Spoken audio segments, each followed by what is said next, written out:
Hey guys and gals, this is Cal from Dirty Weasel, and welcome back to another episode of Skyrim Coffee Talk. This really should be called the post-release of the Skyrim Special Edition Hangover Edition, because I am so tired. I've been working so hard on things. But I want to give you an update on some of the things we've been talking about.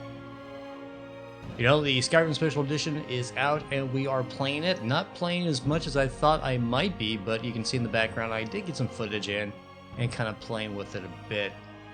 But mostly I've been trying to work out what to do about modding. You know, I'm a modder. I can't leave it damn well enough alone. So I've been digging around the ini files, digging around in how things are set up, and digging around and trying to figure out what mod manager to use. But we'll get back to that in just a second. You know, the Skyrim Special Edition looks really, really nice. I love some of the lighting and some of the god rays. The textures are a little rough. You can tell they've kind of expanded out just from the normal resolution texture. They just kind of upscaled them without improving the graphics on some of them. I have run into what appears to be a 2K tomato, and it looks nice, but overall, a lot of the textures leave a lot to be desired. Also, the face gen stuff, oh my god, horse faces everywhere. This is just horrible. I thought they would improve it a little bit, but they really haven't. But overall, I think it looks quite good. The distance display or the LOD is quite impressive. Is it as good as Dindolan on the original Skyrim? No, it's not. But it looks pretty good. I would say that for most parts, when combined with that kind of fuzzy filter they put on everything now, and the kind of depth of field that they have, you're not going to see a lot of pop-ins, you're not going to see a lot of weird textures, things. Grass still pops in if you're kind of looking over a long distance. You can see where your grass radius ends. But overall, it looks really, really nice. But I will say this, it isn't about how the game looks now. It is about how the game will look. The additional firepower that the Special Edition provides to mod authors is really impressive. You know, I installed Open Cities by Arthmore just to try it out, just to see what performance was like in my rig. And it is notoriously buggy on the original Skyrim, but in this, it works just fine. I was getting solid 60 frames per second as I was wandering through the cities, opening gates, exiting and coming out, and I didn't see any problems whatsoever. So the engine is there to do a lot with it. Now, once you start adding more objects, more people, more textures, is it going to overload the engine? We don't know. But, you know, also Open Cities is a compatibility nightmare if you're familiar with modding and used it in the past. It requires a lot of patches, but that's neither here nor there. Also, I want to talk about the unofficial patches by Arthmore. The Skyrim Special Edition unofficial patches are out, and they work for the most part. There are a few things that Arthmore is aware of, and they are working on it, and they will release it in a further patch. But don't worry about certain things like this. This is all part of the getting used to things. We're looking at, it is October 29th. It's only been out 2 days, right? A lot of stuff to work on, a lot of stuff to figure out. As to other mods, you know, a lot of the big mod makers are, of course, getting on board. Arthmore's probably put out the most, but we've also seen mods come out from Chesko. We have a new Frostfall and a new Campfire for both PC and for Xbox. Now, of course, Xbox is the light version that doesn't have a lot of the features, but you know, Chesko's a genius and he figured out how to do it. EnaiSaioin, the maker of Ordinator, Thunderchild, Apocalypse Magic, has put out some new versions for the SSE, and he has Wildcat, Apocalypse Magic, and Ordinator. Those are big things that are really needed in this game, because if you're looking for a game overhaul, I mean, those three right there, overhauls the combat, gives you more spells, and overhauls the perks and level trees. So that's big news. Also, Elianora has made a comeback to the Skyrim Special Edition. She has ported over one of her house mods and created a armor mod. It's witchy things. It's witchy poo. But it's good to see her back, and she has inestimable talent, and I'm not glad that she is working with the Skyrim Special Edition. Now the big elephant in the room that no one wants to talk about is SKSE for the Special Edition.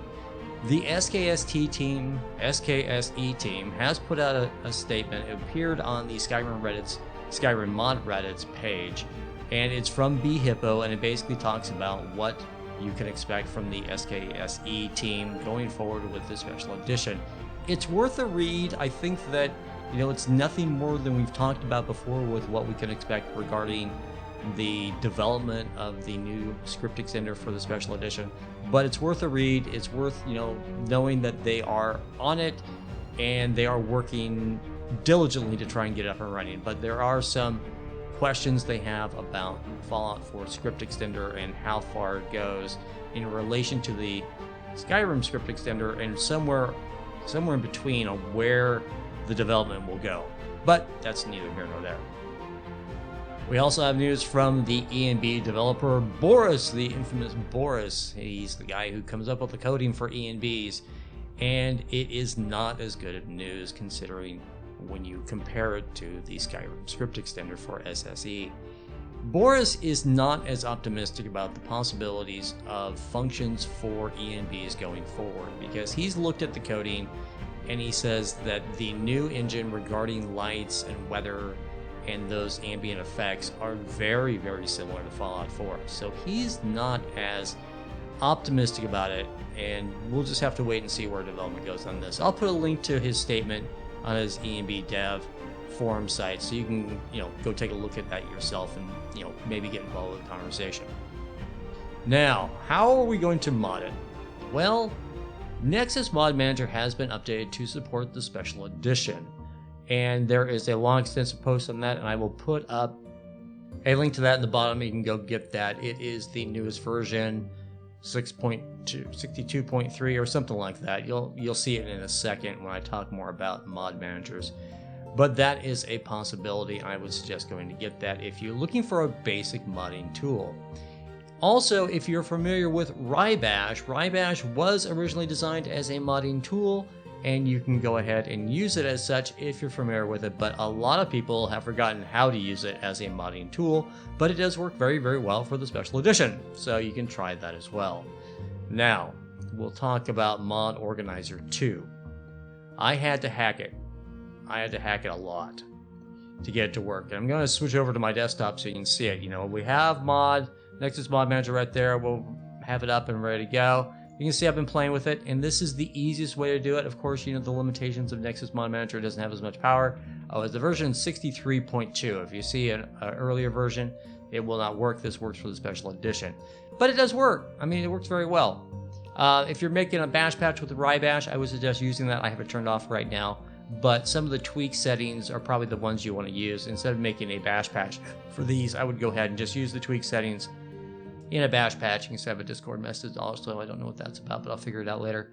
That is a possibility. So I wanted to try out Mod Organizer 2 and see if I can get it to work. And I did. I had to tweak things. I had to hack it. I'm not even going to tell you how I did it because it is so buggy and it doesn't work correctly that I don't even want to suggest it in the least. And you can see I have it open right now. It will launch the special edition, and it will sometimes load the mods. However, you can see all this information is wrong. You can see this information over here is wrong. These may be activated, but why is it picking this up? Well, if you actually were able to open these things in the data folder, and you can't, they're actually reading the ESM files from Dawnguard, Hearthfires, and Dragonborn in the Skyrim and the update.esm from my original Skyrim. It's detecting that. Just to get to load the game and to load mods into it was tricky, but I got it to work sometimes. Also, the any editor doesn't work. A lot of these things don't work, and especially when you consider something that is very invaluable is the conflict resolution. If you have something like the unofficial patches, alternate start, or Open City Skyrim, they should be overriding things, and they're not. And that's part of the beauty of Mod Organizer, is the fact that you can go ahead and see what's conflicting and then make changes in both your priority list and your load order to do it. So also saves, it doesn't pick up my saves. So that's a problem if you're trying to work things out, because it should be, and it's not. So Mod Organizer 2 does work, sort of. I'm not even going to suggest it. The only reason why I have it up is just to show you that I did get it to work, and I did play with it and try to make it to work well. There are a couple guys trying to, figure out all the coding issues and trying to take over where Tandon left off, but I'm going to say at this point, Mod Organizer 2 is not a viable solution. So if I were you, I would stick with Nexus Mod Manager for right now until Tandon comes out with a new mod manager that he and the Nexus guys are working on. So there's that. News regarding the channel. Dirty Weasel Media is growing and it's getting some recognition. I was recently interviewed by the editor for Game Informer, and he wanted to do an article for Skyrim modding prior to its release so he can get it out there. We talked about, some day one mods that were available and what we could, expect from the Skyrim modding community. By the way, the title, it says what to expect from Skyrim Special Edition and mods from an expert. I didn't tell him I was an expert. He's the one that called me the expert, so I'll leave that up to you guys to make that decision. But it's a good article, worth a read, and it kind of puts into what some of the things we've talked about. The 2016 Skyrim modding guide is winding down. We just had episode 31 where I covered weapon and armor mods and Waffer, CCOR, that sort of thing. And I'm trying to decide where to go forward because really a lot of the things that we're doing now for Mod Organizer and modding in general aren't going to apply. I think the development is going fast enough that we're going to probably make it very obsolete. There will probably be a couple final episodes where I talk about general modding terms. In other words, bash patches, merge patches, load order, how to use the tools to help you with load order, and loot is being updated, by the way, so you don't have to worry too much about that. It will come around. So there is, an end coming for the 2016 Skyrim modding guide, but there will be, going forward, a new set of tutorials talking about the special edition. What they're going to be, I don't know yet. I'm digging around the INI files. We're going to find some INI tweaks for you guys. I already put out one on Twitter regarding the heads-up display, how to tone down your compass so it's not so in your face, to kind of add or turn down the opacity.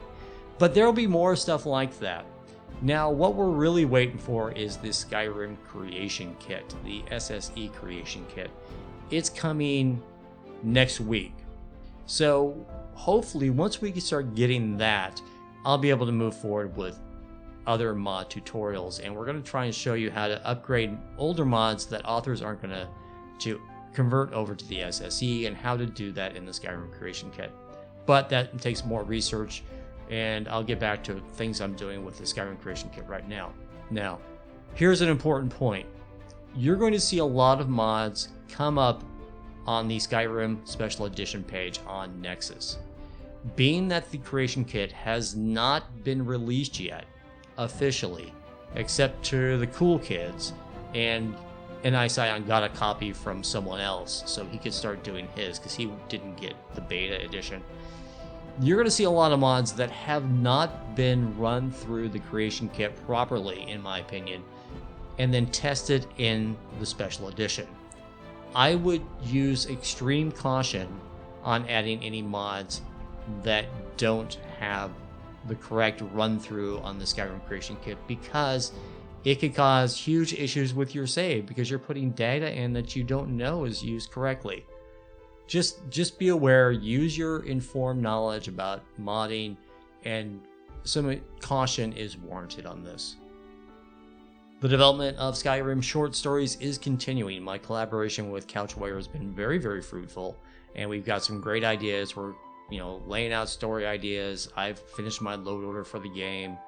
And more importantly, in relation to the Creation Kit, I've created follower mods for the lead characters Sartorius and for Fiona. And that's so they can appear in both games, or in both series. And also, Sartorius wants to have Fiona around. I think Fiona's going to be a lot of fun to play through, and have her as a follower. She'll be custom voiced by me adding voices in, and we're going to have fun with that, doing things as well with her so she can go off and do some things on her own. So there's multiple profiles involved and multiple saves, so you'll see both characters have leads in different episodes on mine, and then Sartorius will appear in Couch Warrior TV series, and then his titular characters, Vander and Robart, will appear in mine. So that's where we are on that. But lots of news, lots of stuff going on. Keep track of what's going on here. If you don't follow me on Twitter, you should. I put out a lot of interesting tidbits here and there that don't require video coverage, but I do put them out quite a bit. So stay tuned. That's it for now, guys. Thanks for listening to me ramble on another coffee-fueled episode of Skyrim Coffee Talk. My name's Cal. I'm from Dirty Weasel, and I'm signing off.